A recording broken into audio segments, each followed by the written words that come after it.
Hey guys, welcome back to my channel. I'm Sonnet, the owner and creator behind Sonnet's Garden Blooms.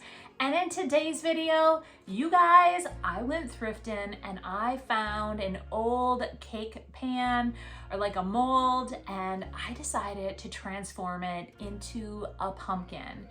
I know that the IOD holiday release recently came out and everybody seems like they're jumping way ahead for the holidays. I decided to slow things down and really focus on a little bit of fall. So I am transforming that into a pumpkin, and I'm using IOD clay and a mold from last year's holiday release. So I still have a few of those in stock as well, but I hope you enjoyed today's video and I cannot wait to hear what you guys think.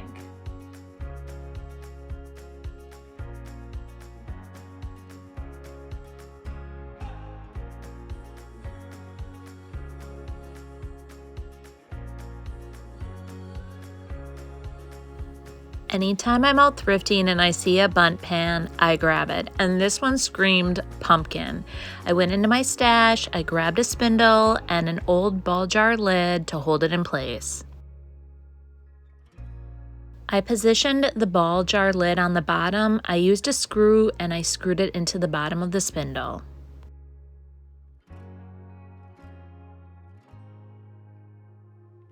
For this project, I'm using two different IOD molds. I'm using Autumn Cottage and Oak Leaves and Acorns, and I'm also using the IOD Air Dry Clay.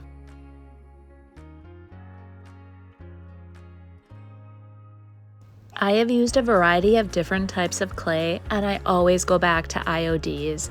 It is an amazing clay to work with, plus the micro rim edge on all the molds makes it so easy just by taking your thumb and smoothing out that mold. I also recommend dusting your mold with just a little bit of cornstarch. That and having gravity help release that mold, they pop out so easy. Look at all that beautiful detail. That is another reason I love using IOD molds, the amazing detail. I casted 4 of the leaf molds from Autumn Cottage, and now I'm going in to Oak Leaves and Acorns, and I'm going to use every single one from this mold. First off, I used a little bit of aluminum foil around that spindle to fill up that space. I like the color, but I want it to be more of a beautiful rich orange, and I wanted to add a bit of texture. So I'm adding some texture in the paint itself, and then I'm going to stir it up really good and we're going to start applying it.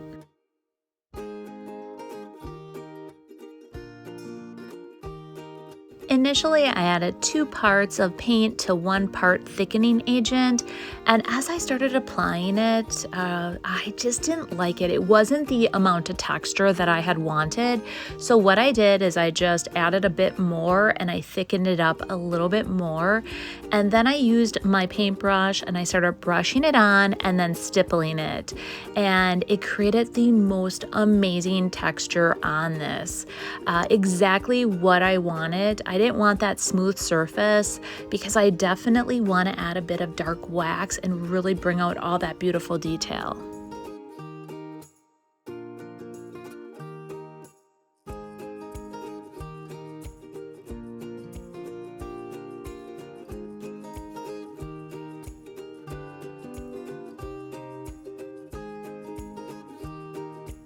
Now that it's thoroughly dry, I'm going in with a top coat and I'm going to seal my chalk style paint. And I just applied 1 even coat. I'm going to let this dry very thoroughly, and then we are going to start applying all the molds. That's the fun part. I do recommend that you lay out your molds and have some type of plan of how you want to place them. So that's exactly what I did. I laid them all out and I started with my main molds on the bottom, and then I started layering the molds on top. In the end, I did have to cast a few more of the oak leaves from Oak Leaves and Acorns. I just wanted to add a little bit more height right around that spindle. But if you don't do that and you start applying your glue and you start laying down the molds, you can create a very big mess if you're laying it down and then you end up not liking it. So have a plan before you go and start gluing them down.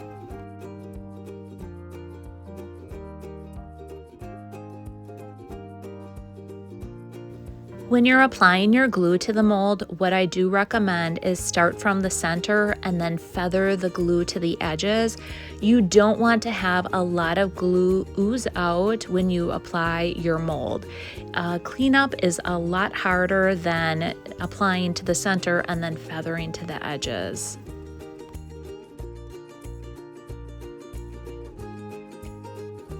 I wanted to do something a little different here. Yes, I could have just left that wooden spindle as the stem, but I wanted to create this elaborate stem that was chunky and was all twisty and curvy.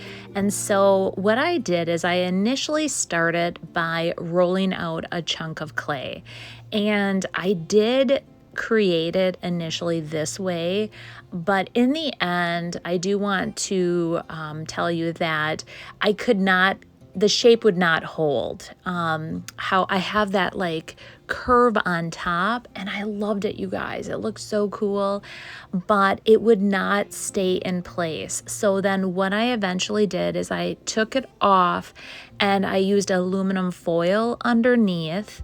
I created the look and the shape that I wanted, and then I actually applied the clay around the aluminum foil, and it worked perfectly. I then went in with a knife and I added all kinds of detail like a stem would have.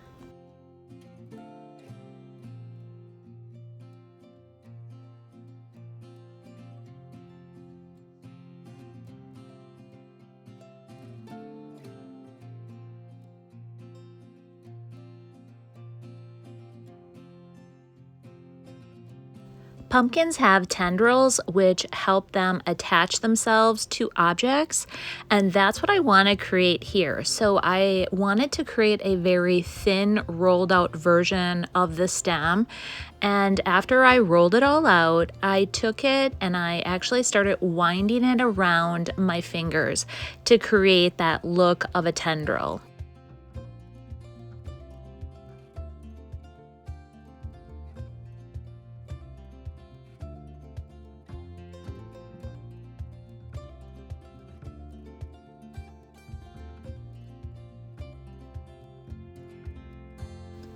I let this dry overnight and I came back and it was completely rock hard. I am now going in and I'm going to start by painting just the stem, and I'm painting it brown. I also want to let you know that the tendrils, they were just sitting on there. I did not glue them into place. I then pull them off and I paint them separately. And you can do that as well if you're adding pieces like that. After it's all painted, then you can go back in and glue those in place. Next, I'm going in with green, and it's a chalk style paint that I'm using. I'm going to paint all the leaves. Now, many of you may be concerned because you have to paint around the edge. I took a fine pointed paintbrush and I just very delicately went around the edges.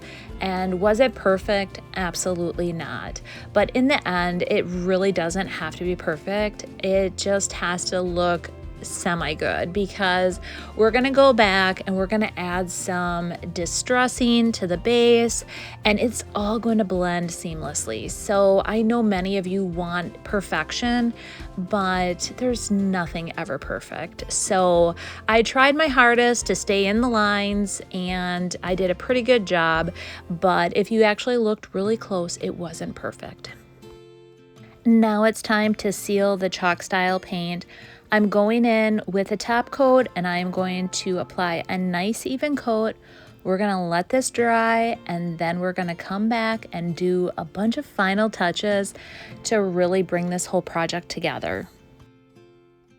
Next, I'm using a gold gilding wax, and this is going to bring out all the beautiful detail of the stem, of the leaves, and I'm just applying a nice even coat over the entire piece. And you can already see, look at how it just accentuates all the beautiful detail of those IOD molds.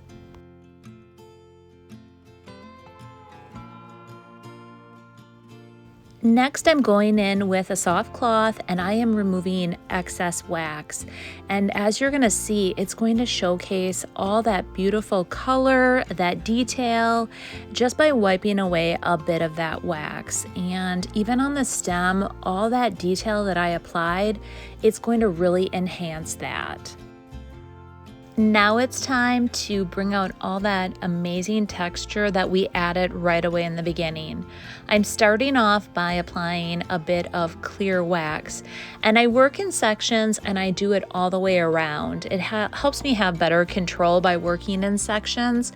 So I apply the clear wax, and then I'm taking some dark powder, very similar to a dark wax, and I sprinkle it on, and then I take my waxing brush and just really get it into all those nooks and crannies.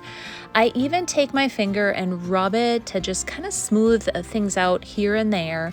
But you guys, oh, this beautiful dark goodness, I cannot get over it. I love how it's turning out, and I hope you guys have enjoyed this project as much as I have by creating it. All the products I used in today's video can be found at your local stockist. Go to ironorchiddesigns.com to find out who your local stockist is.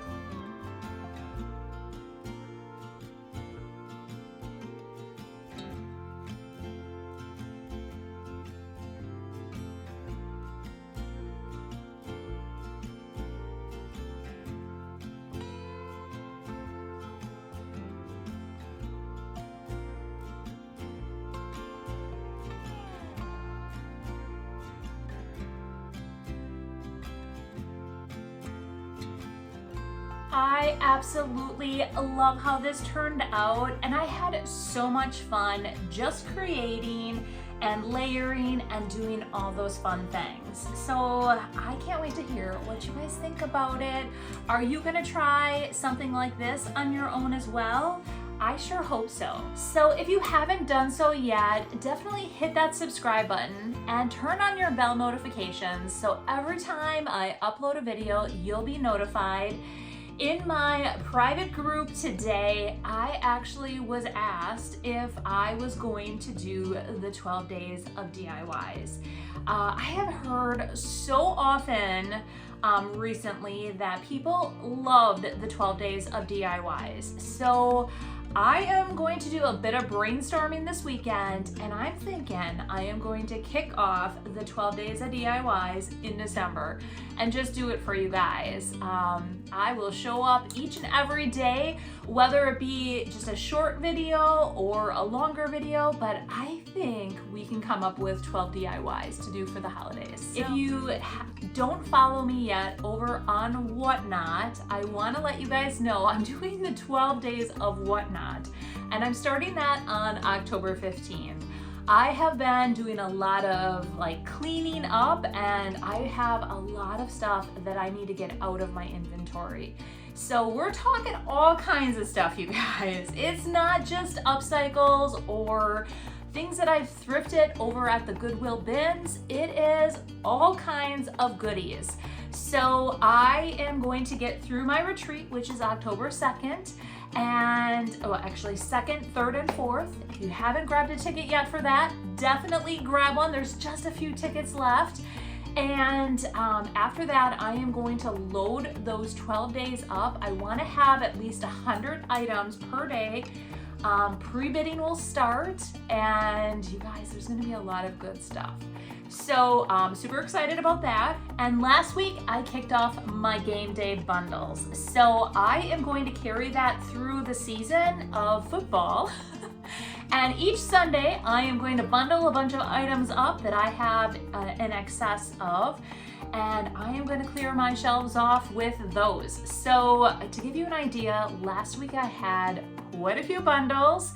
And they cleared out within a day. So Sunday at noon, kickoff time, I am gonna release the next bundle, so you guys better be watching for it, and they will be ready for you. So much is going on, you guys, and I am so excited to also produce my next IOD artisan video for you guys. They release them over on their channel, so definitely be watching for that. Well, you guys have yourselves a great week, and we will see you on the next one. Bye.